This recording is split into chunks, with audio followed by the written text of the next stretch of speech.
அன்பு நேயர்களே வணக்கம். வருகின்ற புதன்கிழமை ஒரு ஏகாதேசி. மற்ற எல்லா ஏகாதேசியை விட இந்த ஏகாதேசிக்கு ஒரு மிகப்பெரிய ஒரு சிறப்பு இருக்குது. என்ன சிறப்பு தெரியுமா? 32 மாதங்கள் கழித்து வருகின்ற ஏகாதேசி, அதாவது 3 ஆண்டுகளுக்கு ஒரு முறை வரக்கூடிய ஏகாதேசி. அதனால் இந்த ஏகாதேசிக்கு சிறப்பு. இதற்கு அதிக ஏகாதேசி என்னட்டு பேர், புருஷோத்தம ஏகாதேசி என்னட்டு பேர், பத்மினி ஏகாதேசி அப்படின்ட்டு பேர்.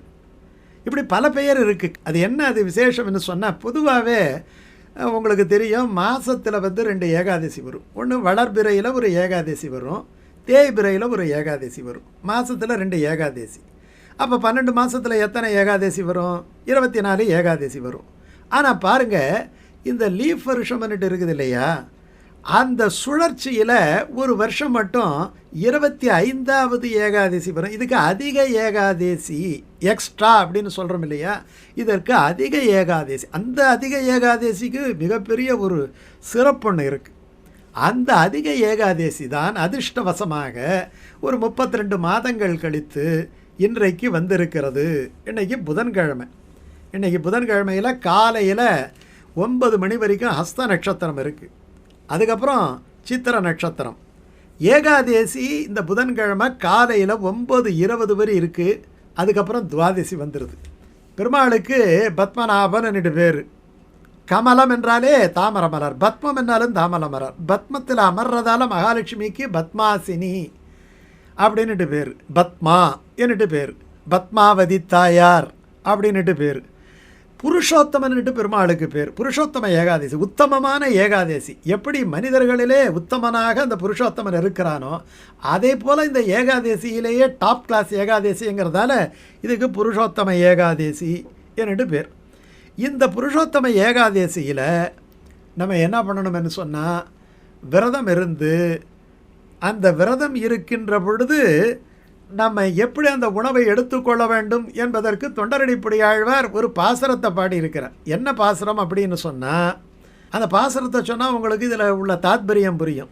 வானுளார் அரியலாகா வானவா என்பராகில், தேனுலான் துளபமாலை சென்னியாய் என்பராகில், ஊனமாயினகள் செய்யும் ஊனக்காரர்களேலும் போனகம் செய்த சேடம் தருவரேல் புனிதமன்றே.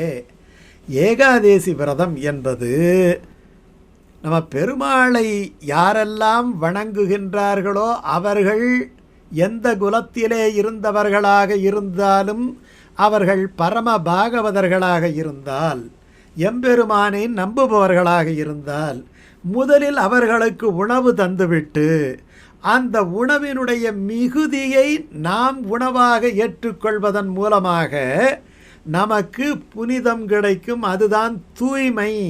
அப்படின்னா என்ன அர்த்தம்? விரதத்தினுடைய முடிவிலே அதிதி பூஜை செய்துவிட்டு ஒரு பாகவதருக்கு உணவு பரிமாறிவிட்டு ஒரு பாகவதனுடைய பசியை தீர்த்துவிட்டு அவர் உண்டத மிச்சத்தை அவருக்கு சாப்பிட்டுட்டு கொஞ்சம் இருக்குது இல்லையா, அதை எடுத்து நம்ம பகிர்ந்து கொள்ள வேண்டும்.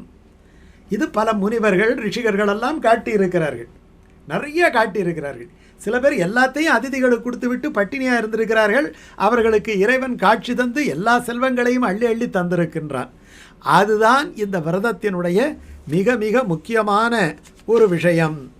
இதில் தசமியில் பார்த்திங்கன்னா சில உணவுகளெல்லாம் சாப்பிடக்கூடாது அப்படின்னு சொல்லியிருக்கு. அன்றைக்கி பார்த்திங்கன்னா தசமியில் எப்படி ஏகாதசி அன்னைக்கு இந்த நம்ம உணவு சாப்பிடாமல் இருந்து துவாதசி பாரணையில் வாழையில் வாழைக்காய் பயன்படுத்துறது இல்லையோ, அதே போலவே இந்த தசமியில் ஒரு வேளை மட்டும் உண்ண வேண்டும். அன்னைக்கு பிரம்மச்சரியத்தை கடைபிடிக்க வேண்டும்.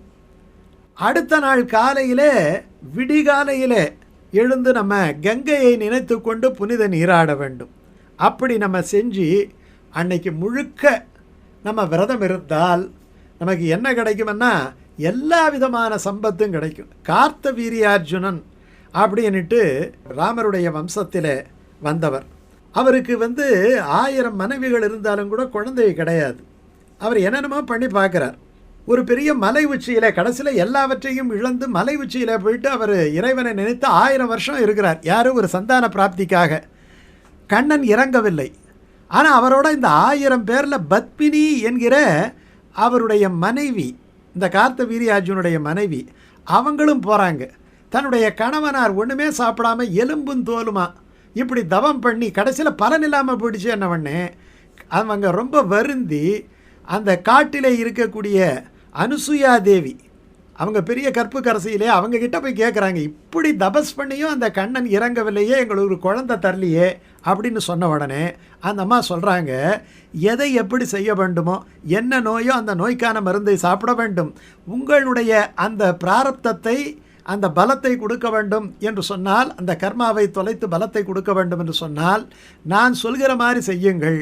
வருகின்ற அந்த ஏகாதேசி அதிக ஏகாதேசியாக வருகிறது. இந்த ஏகாதேசியை கடைபிடித்தால் உங்களுக்கு என்னென்ன கிடைக்குமென்னா, அஸ்வமேத யாகத்தினுடைய பலன் கிடைக்கும், வாஜபேய யாகத்தினுடைய பலன் கிடைக்கும், அக்னிஷ்டோம யாகத்தினுடைய பலன் கிடைக்கும். ஒரே ஒரு ஏகாதசி ஒரே ஒரு நாள் சாப்பிடாமல் இருந்தால் அவ்வளவு கிடைக்கும் என்று சொன்னவொடனே இதை போய் தன்னுடைய கணவனாரிடத்தில் சொல்லி அந்த காத்த வீரியார்ஜுனனும் பத்மினியும் இந்த ஏகாதசியை கடைபிடிக்க அந்த பரமாத்மா இவர்களுக்கு மழலை செல்வத்தை தந்து மகிழ்விக்கிறான். அதனால் அப்படிப்பட்ட ஒரு அற்புதமான ஏகாதசி, நினைத்ததையெல்லாம் நிறைவேற்ற வைக்கின்ற ஏகாதசி இந்த அதிக ஏகாதசி இந்த வைகாசி மாதத்தில் வருது. இது ஏற்கனவே சொன்ன மாதிரி அபூர்வம். சில வருடங்கள் கழித்துத்தான் இந்த அதிக ஏகாதசி வரும், பாக்கியெல்லாம் அப்படியே போயிட்டே. அதனால தான் இதுக்கு அதிக ஏகாதசி புருஷோத்தம ஏகாதசின்னுட்டு பேரை கொடுத்துருக்குறாங்க. அப்படிப்பட்ட இந்த ஏகாதசி வருவதாலே அதுவும் நமக்கு பொன் கிடைத்தாலும் கிடைக்கும், புதன் கிடைக்காது. பெருமாளுக்குரிய நாளில் வருது. அதுவும் எந்த நட்சத்திரத்தில் வருதுன்னா அஸ்த நட்சத்திரத்தில் வருது. இந்த அஸ்த நட்சத்திரம்ங்கிறது அற்புதமான நட்சத்திரம் இல்லையா, கன்னிராசியிலே இருக்கக்கூடிய நட்சத்திரம். அதுக்கப்புறம் சித்திரை வருது.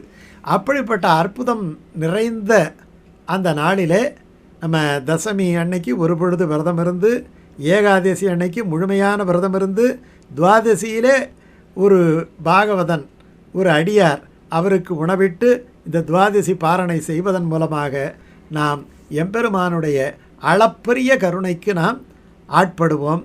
அந்த வாய்ப்பு நமக்கு கிடைத்திருக்கிறது, தவறவிட வேண்டாம்.